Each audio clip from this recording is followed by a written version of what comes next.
I'm very excited to be able to talk to MHS alum Devin Kidd today.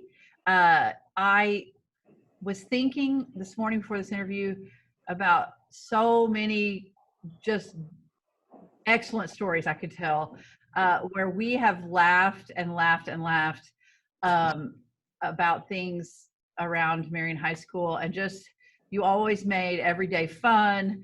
A lot of the time you were maybe not really getting into trouble, but just on the edge with other teachers, and I would just sit back and laugh, and it was so much fun.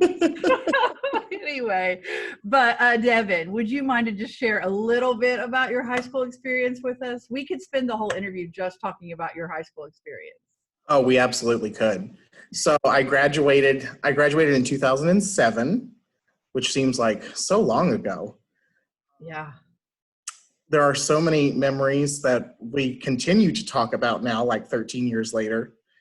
Gosh, I think one of the most memorable ones would be the time I was in Joanna Galloway's classroom and I was moving a desk and it knocked over this old pipe sticking out of the wall, and this black water just flooded the entire classroom, and I pretty much disrupted all of C Hall. Well, what was C Hall back in the day? It was a computer lab too, so there was like a black juice shooting out at kids and computers. That's just one of the highlights. Yeah, sure. Like you said, we could spend a whole half hour talking about those. Exactly. So what were some of the student organizations and things like that you were involved in, Devin, while you were here? I was very heavily involved in the FFA, and then I got involved in FBLA my junior and senior year. Yes. And our FFA program and FBLA programs are still very strong. So they crank out a lot of leaders from our building. So absolutely. So from Marion High School, from May of 2007 to now, would you mind to kind of walk us through your career path? Because it has been very interesting. I would love for you to share with my students some of the things you've done. Absolutely. I feel like whatever you think your career path is going to be when you're in high school doesn't actually happen. All through high school, I said that I had actually wanted to be a teacher, possibly history. I wasn't for sure which one would be best. I started out at John A. Logan. I went through a semester there, started out in education. And then the second semester of college, I took off to Orlando, Florida, and did an internship at Walt Disney World. So that kind of threw a hiccup into things. So I got all involved in that, and then I decided to come back home and finish school. I changed my major several times until I finally settled on broadcast journalism. So I finished up at John A. Logan, and then I went over to SIU and got involved in their radio and television program. We did our own student broadcast, which was the River Region Evening Edition that we put on every night at 5 o'clock. That was probably the best decision I ever made in my life. I made lifelong friends and got a lot of experience to get me to where I am today. With that being said, college took me several years, and that's okay. Yes. Because you want to make sure that you're doing what you want to do. When I finally changed my major for the last time and got to graduation, college took me a total of 6 years. That's okay. I'm not ashamed of it. But you were also working too. Yes. So you had a lot going on. Yeah. Absolutely. Yeah, I was working. I waited tables all through college, put myself through. So it was hard, but it was worth it in the end. So after I graduated in May of 2014, I went ahead and got a job in Orlando, Florida at the Fox station down there. It's a Fox owned and operated station. I started off as an associate producer, basically writing news stories that went on the air. And then I started producing my own show, became a regular producer. And then there was a lot of turmoil at the station. Things were changing over, and I decided I wanted to go somewhere else. So then I switched over to the CBS affiliate in Orlando. I was there for a few years. There I was an assignment editor. And what an assignment editor does is it basically takes care of all of the logistics of the newsroom. It takes care of the live trucks, the reporters, the photographers, assigning the reporters to what stories they're going to do each day. Big, responsible job, but I really had a blast doing it. I went through a lot of big life events there, I feel like.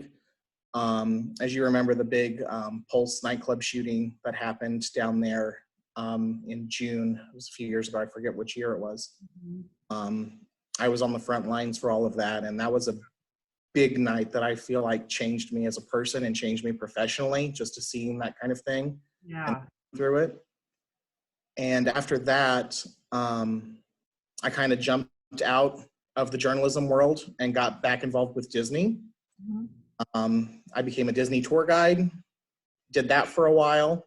And I was also simultaneously working at Universal Studios, where I was a travel agent there for a while. And I've kind of been all over the place. And then I recently just moved back to Southern Illinois. And I work here as a morning show producer for WSIL Channel 3. Yes. What I do here is that I basically took over the morning show. The job kind of just fell on my lap. I was very lucky to grab it. And I come in at 1:30 in the morning. It's a very, some nights are hard. Some nights are very easy though. You know, you just never know what you're going to get. But I just take care of the entire show. I write it, I put it together. I'm the one that puts the news on for you each morning. Yes, you don't see me on TV, you see my anchors talking, but everything that they say is something that I wrote. So that makes me very proud. It's something I take a lot of pride in doing. Absolutely. And how long have you've been doing this since March? You've been back? Yes.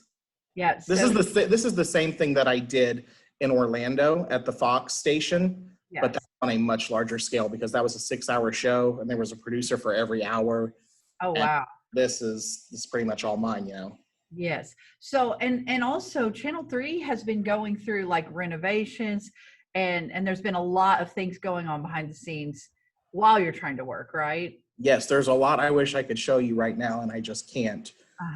But we are getting ready to launch a brand new studio. It's pretty much done, but because of social distancing and everything, we've not been able to be properly trained on it, so we haven't been able to launch it yet. And then the rest of the building is going through a $6 million renovation. Everything is getting completely redone. So lots of exciting things happening here. New operational systems, all kinds of new staff has just been brought on. Lots of things going on. So it's a very exciting time here at Channel 3. Yeah, well, you know, I know that you really love Florida and you're very passionate about your time at Disney, but I have to say I'm excited that you're back in Southern Illinois, that you're back home for us to be able to benefit from your talents. So I'm very Thank you very much. I'm happy to be home. You know, for many years I thought that I wanted to get away from here, that I wanted to get out into the big city and experience that, and I did. I did it for 6 years, and you know, I did get out there and realize that there is life out there, as Reba McEntire would say. Reba. And, you know, but now it just feels good to be home. Now that I'm a lot older, I'm getting ready to turn 31 years old tomorrow. You just start to look at life a little bit differently and you start to appreciate things such as being in a small town and being around your friends and your family. Yeah. Well, and happy early birthday. Yeah. Thank you very much. It's hard to believe that, that you're going to be 31 because that I know is an indicator of how long I've been teaching. So when you are producing your show, I realize even like you said, your station is kind of operating differently right now because of the social distancing guidelines. But normally, you know, you talked about just kind of the behind the scenes stuff. What does a day in the life look like? What are the skill sets that you're using? Kind of what you know, what do you do? You talked some already, but I would like for you to get into that a little bit more if you wouldn't mind. I think the two most important things you need as a producer is good writing skills and good organization skills. First thing I do as soon as I walk in the door every morning is I check what happened overnight or what happened the night before, because, you know, I go to bed at 5 or 6 o'clock at night. A lot of things can happen between 5 p.m. and 1 a.m. check and see what's going on in the world, see what should be the top story of the day, and then I work that into the show however I'm going to do it. And then I just, I get organized for the day. We have certain news feeds we grab stuff from. We have a CNN news source. We have an ABC news source. I go through there and I pick out what national stories I want to put in towards the end of the broadcast. And then I look over the 10 o'clock newscast from the night before. With this being such a small town and being such a smaller area, we tend to use a lot of stuff from the night before because this is not a big breaking news area, which is okay. It's fine. But again, it's just trying to find that new, fresh content as much as possible. Mm-hmm.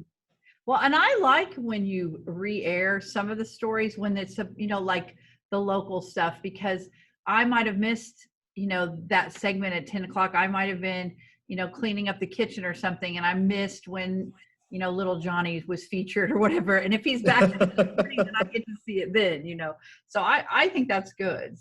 So obviously communication skills are critical. Organizational skills are a big part of what you do.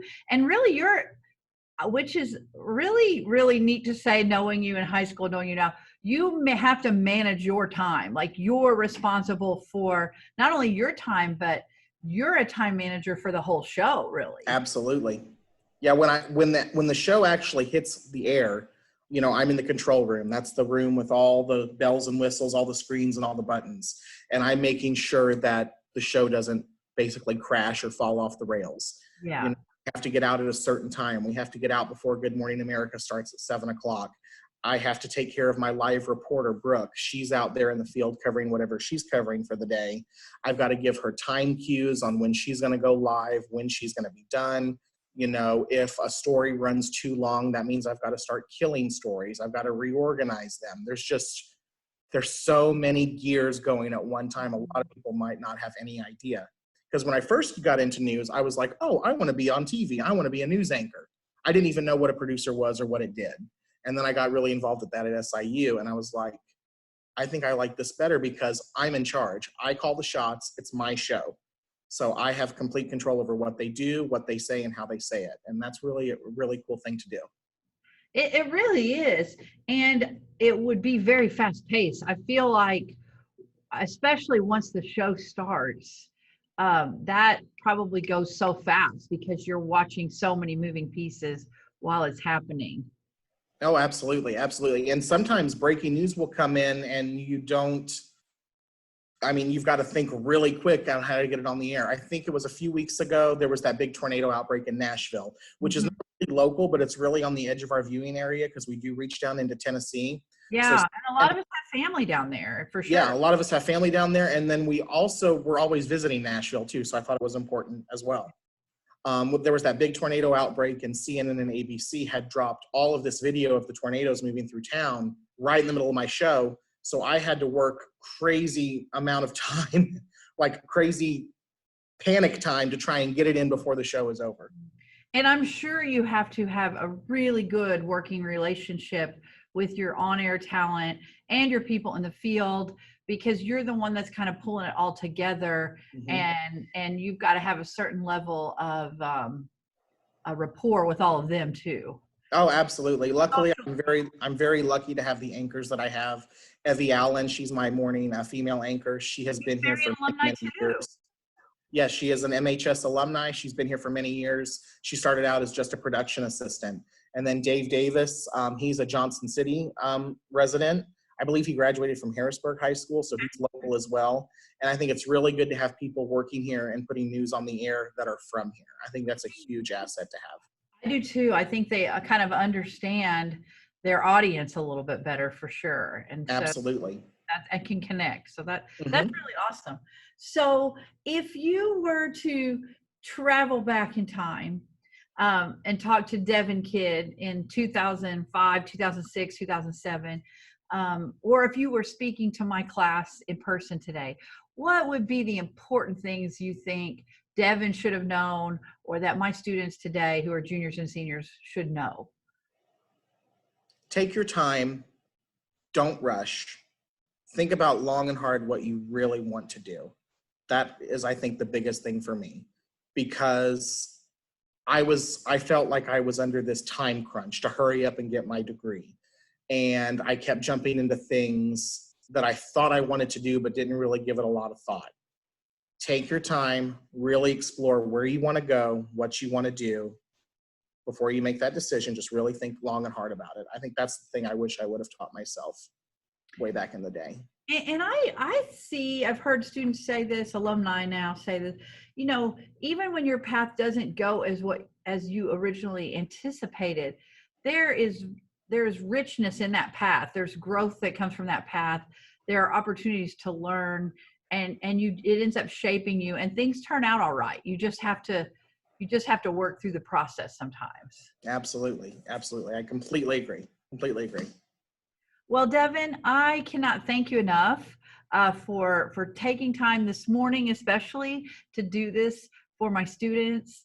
I am excited when we have our shelter at home lifted. I want to get a field trip to see Absolutely. all of the new studio and kind of behind the scenes. I think that would be a really interesting thing for our students to see. And I know Ms. Wolford has already talked to me about wanting to get you in to talk to her digital video production students. So I feel like we've got a lot of good stuff to come. Absolutely. Any way I can help out MHS, I'm there all the way. Thank you, Devin. You're so welcome. Bye-bye. Bye.